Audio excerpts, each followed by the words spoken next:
Well, thank you very much, Claire. That's a wonderful introduction. I'm delighted to be here and have a chance to chat with you, and I hope to get a chance to answer your questions.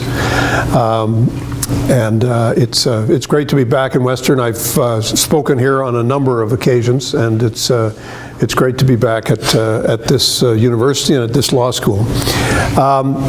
I wanted to talk to you a little bit, not about my past life, but about my current, and it would appear from the length of time it takes to get things done, my future life. And that is to do with the issue of First Nations and the changing legal and political landscape in which we're now working in this critical field. Let me start by just sort of talking a bit personally about this, and to say that, when I was, and I'm 65, right? So when I say when I was growing up, it was quite some time ago in Ottawa. Aboriginal people, Indigenous people were not, front of mind in terms of, how you grew up and who you saw in school and how you lived and what you did.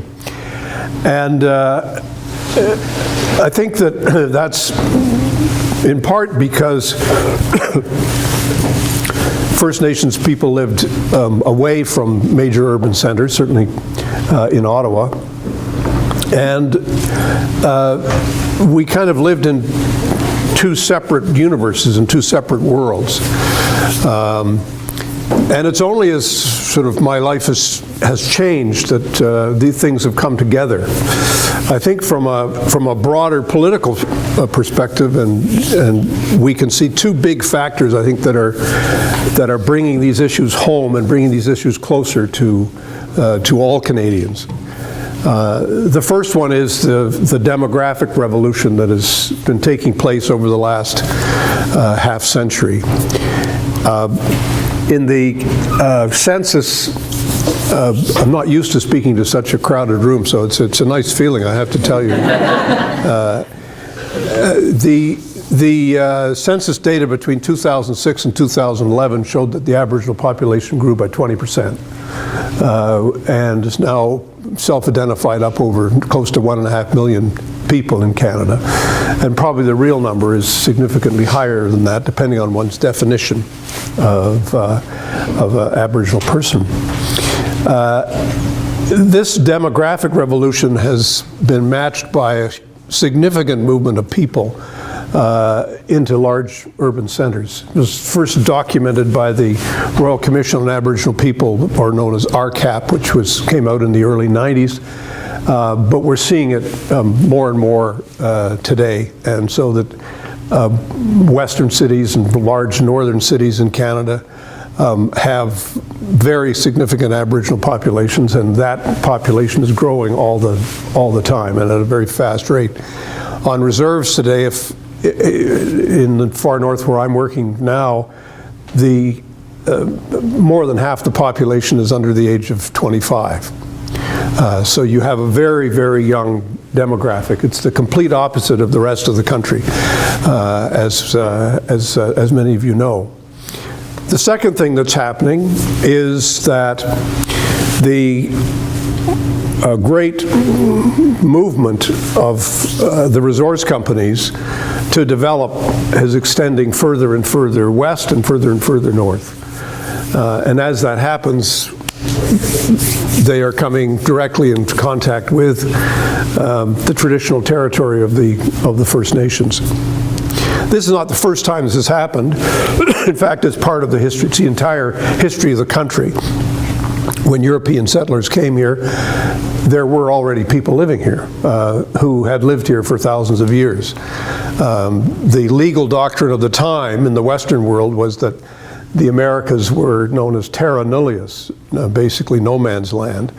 But that's a legal fiction which is now recognized as being such, not only legally incorrect, but also politically insulting, and fails to recognize the fact that for thousands of years, people have lived here, southwestern Ontario, have lived in Canada and in all the Americas, had cultures and languages, laws, customs, trade, ways of life, civilization that existed long before the arrival of European settlement.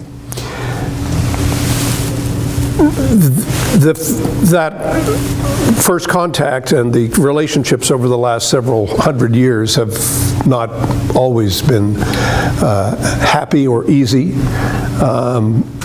Westerners came to this country with their fixed attitudes about who was better and who was worse, who needed to be educated and who didn't, who needed to have religion brought to them and who didn't.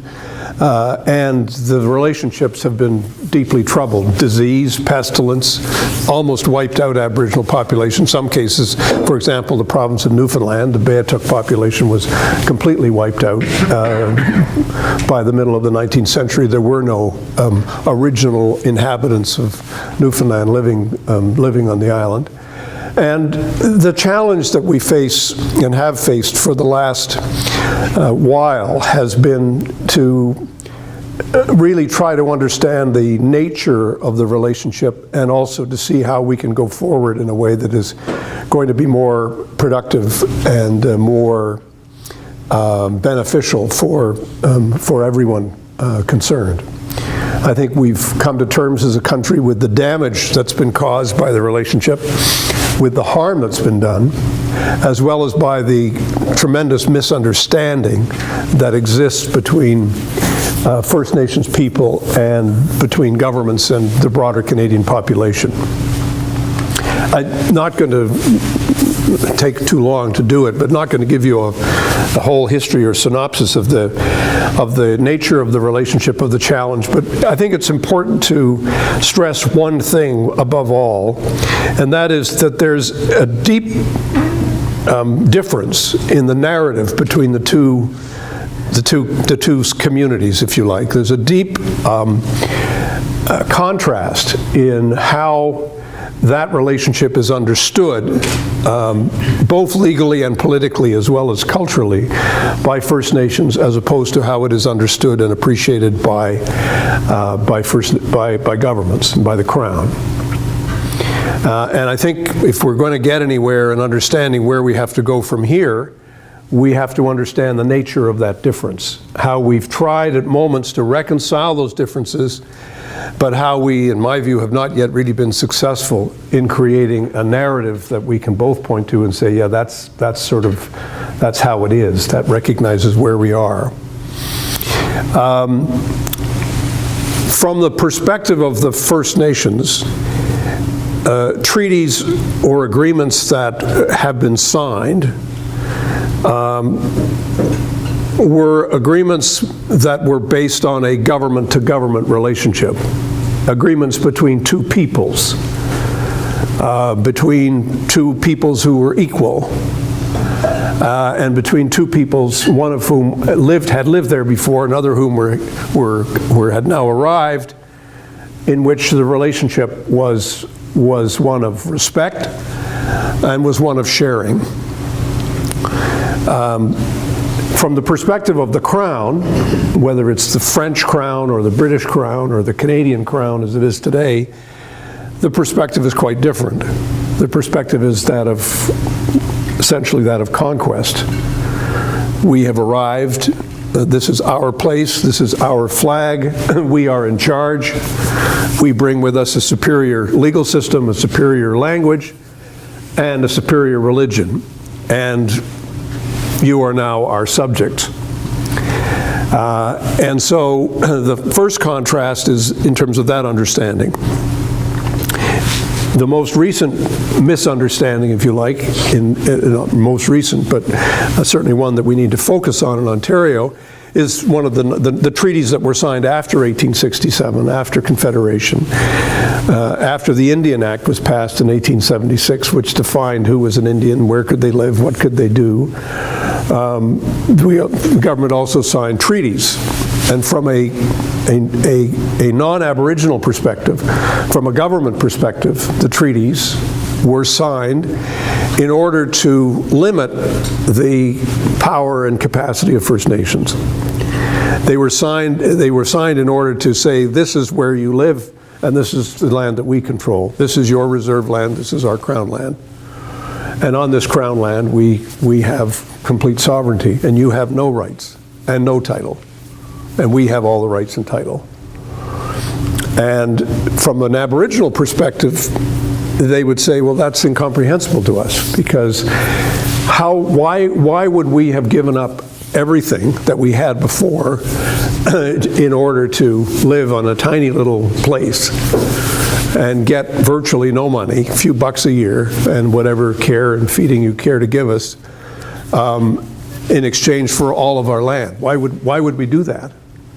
And in particular, why would we do it after only like 12 or 18 or 24 hours of discussion, in which we're then told to sign the treaty? Those of you who want to have a look at it, you should read a recent book by a guy called John Long, who wrote a book on Treaty 9. It's simply called Treaty Number 9. And it's a description of how that process took place and how that treaty was arrived at. And as lawyers, we all understand the nature of contract. We understand the nature of what it is to make an agreement and what it takes to get to an agreement that we see as being fair and reasonable and conscionable. And even in the field of consumer law, you'll be familiar with, traveling salesmen and the protection that consumers have over somebody coming to their door and selling them a vacuum cleaner and saying, well, I got to have some time to consider it, and all the things that go into first year contract law. Everybody understands. Same thing applies to treaties. You assume that people are relatively equally knowledgeable about what they're signing, that they understand the implications of it, that there's a meeting of the minds, and so on. So you have relationships that in some senses are based on two different understandings of what that relationship is, which is intensely problematic from a legal point of view. The first, I suppose, shift in ground in the relationship in modern times, in our contemporary times, really took place when Mr. Trudeau and Mr. Chrétien brought in a white paper in 1968 in which they expressed the thought that in the modern era, treaties and reservations, reserves, and the Indian Act were all completely outdated, that they had no place in the modern world, that we're all sovereign individuals and we all have rights and we all have our relationships with government. And so the white paper was revolutionary in its proposition to say we're going to get rid of the Indian Act, we're going to get rid of all this paternalism, we're going to get rid of all of the things that have been in place that have impeded the mobility and the ability of First Nations people to do whatever the heck they want with their lives. And there would be no, quote, special rights or that would pertain to Aboriginal people. And I think they were shocked by the extent to which the First Nations communities simply rejected that idea and said, no, we don't want that. We don't think that that's right. We don't think it reflects the nature of our relationship.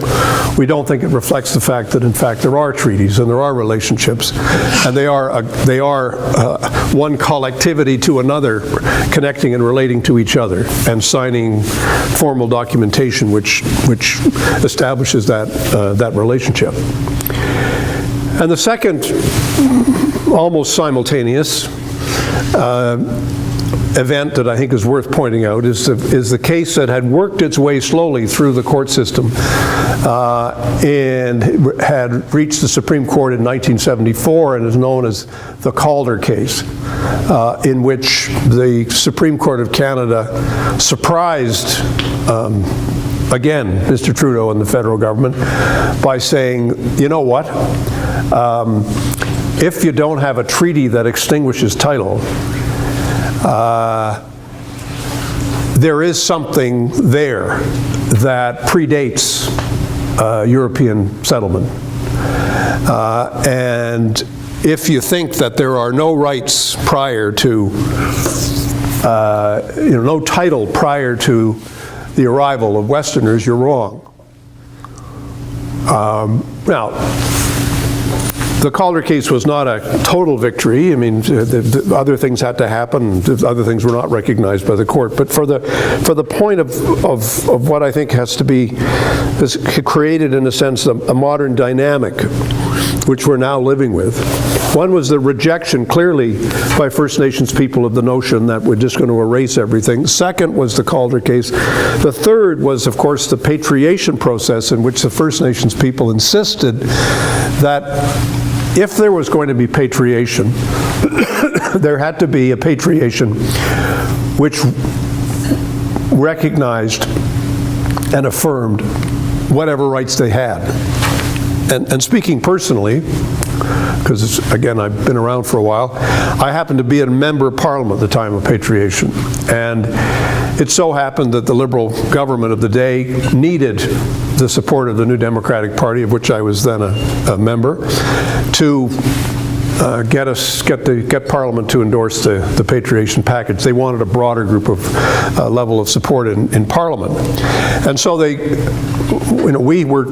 the NDP caucus, were talking a lot with the chiefs and with the Aboriginal leadership about how they felt about that, and they said, well, if we're going to go, we've got to have this additional element in our package. And I can recall a meeting with Mr. Trudeau and Mr. Chrétien and Mr. Broadbent, and in which Mr. Trudeau said, yeah, well, we put that in. What does it mean?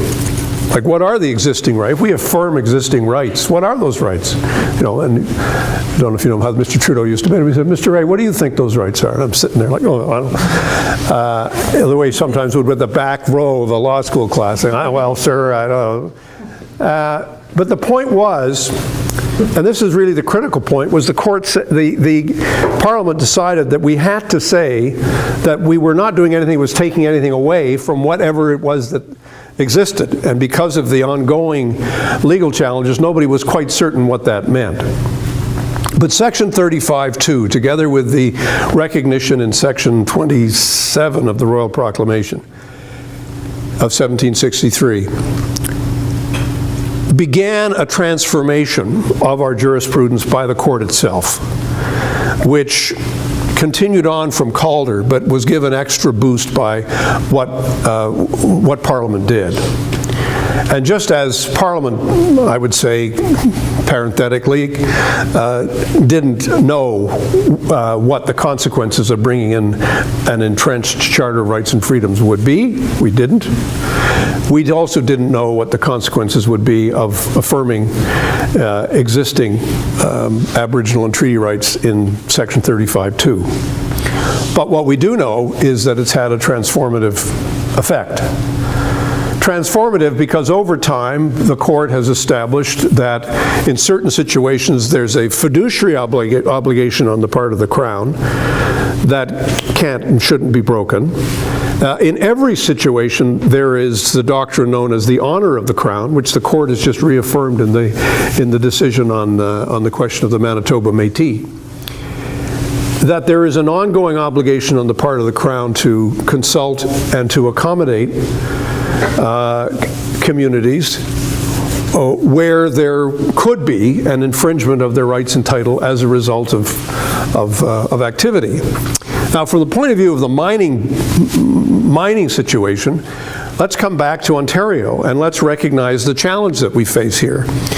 Because after 1867, and after 1876, and after a number of Supreme Court decisions and Privy Council decisions going back to the turn of the century, the province of Ontario was very much feeling its oats, saying, well, we've We've got control of natural resources.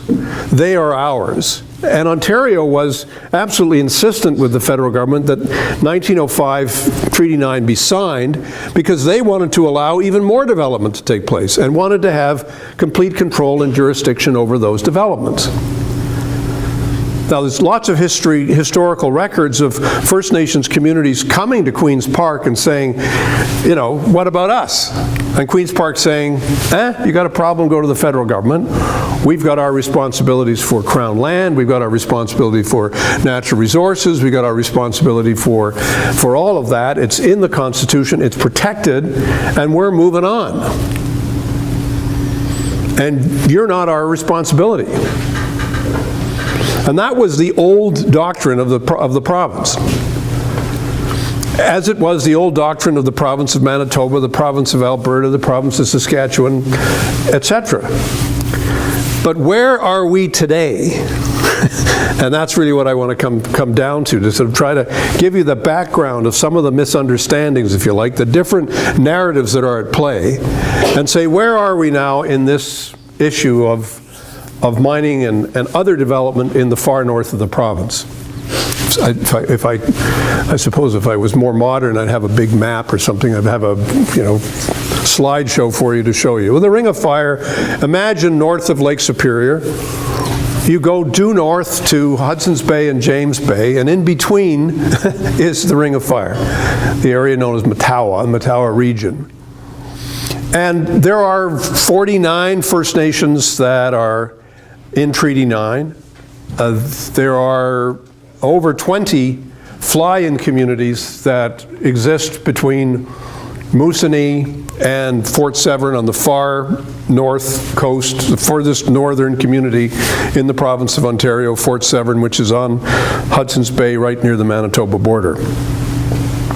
And in that territory, approximately 10,000 people live in the far north of the province.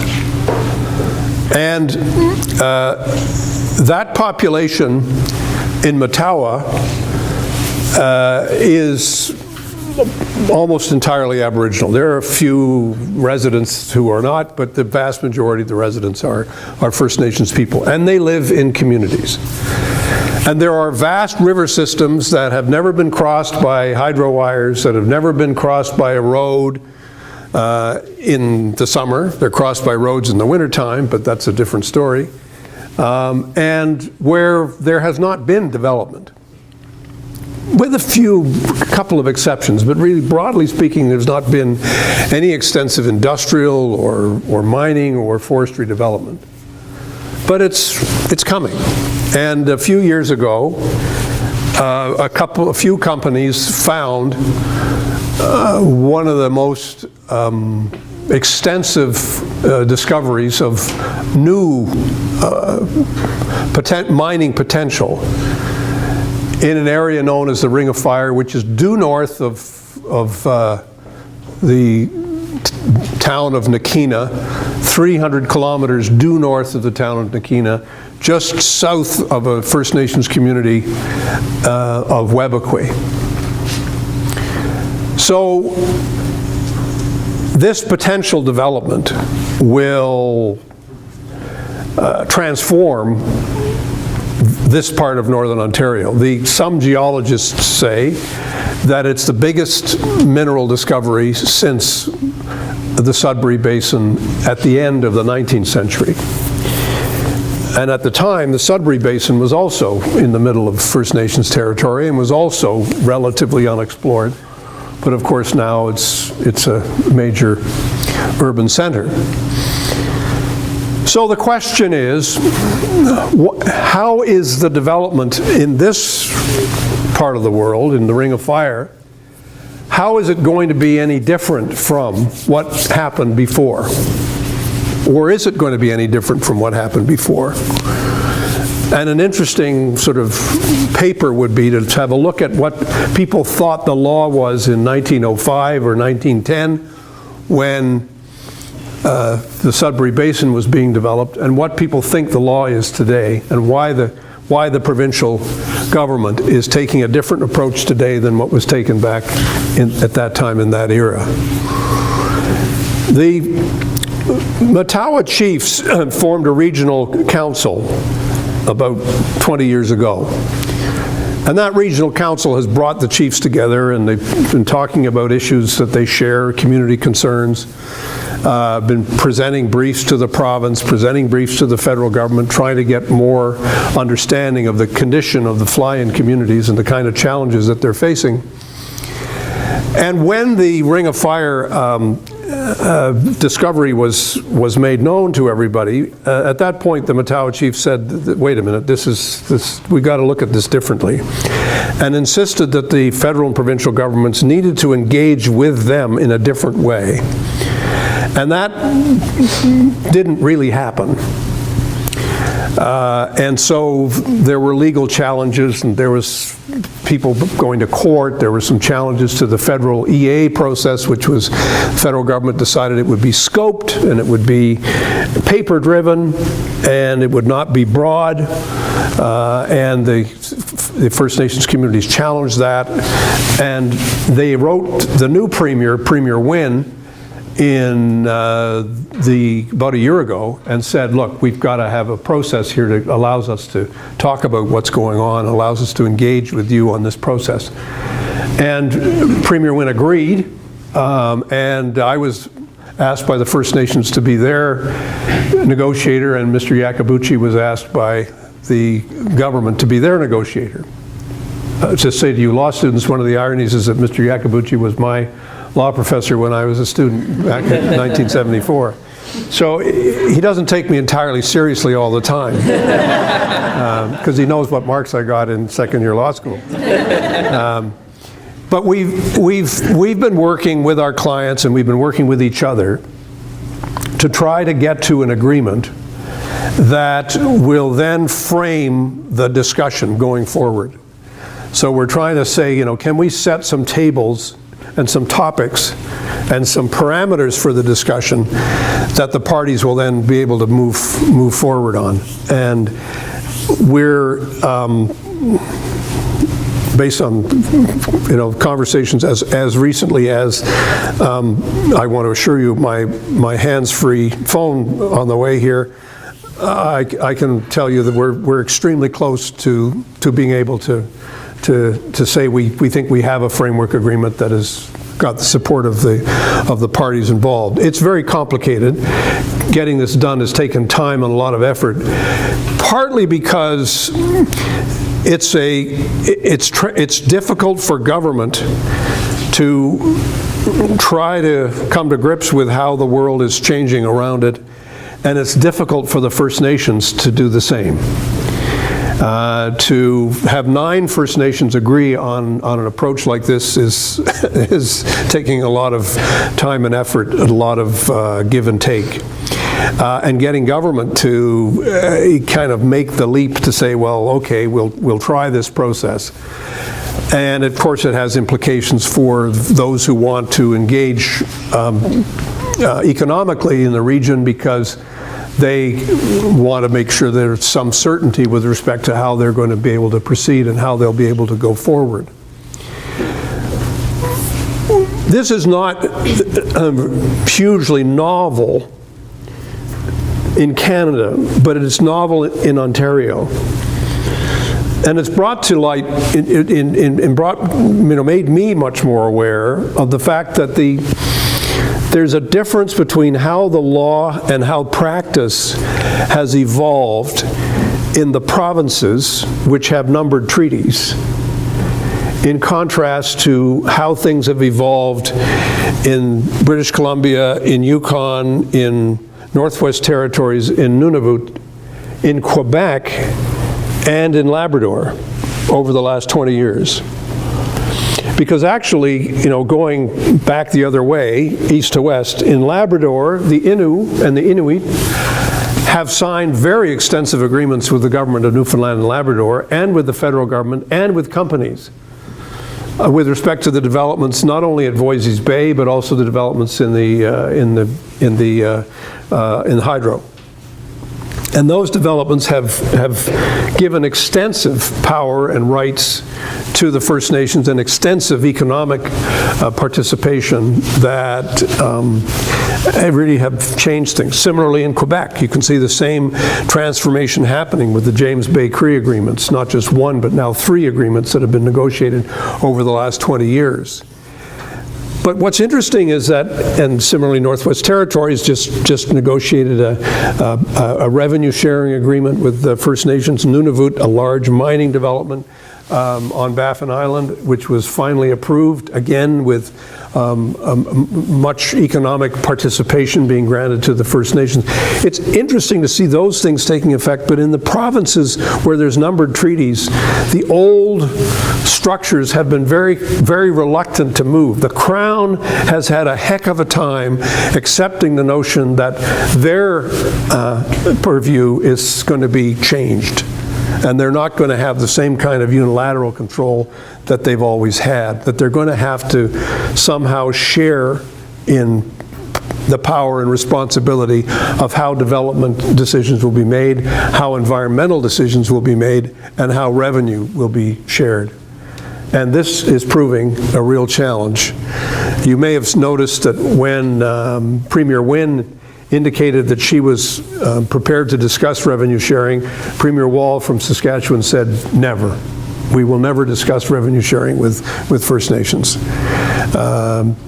So, you know, this is a really challenging set of issues for the provinces. And the provinces are relying on the treaties, saying the treaties were signed, we didn't have to do it, and so we're not going to do it. And so this is going to be to put it mildly, a fascinating debate and discussion over the next while as we go forward.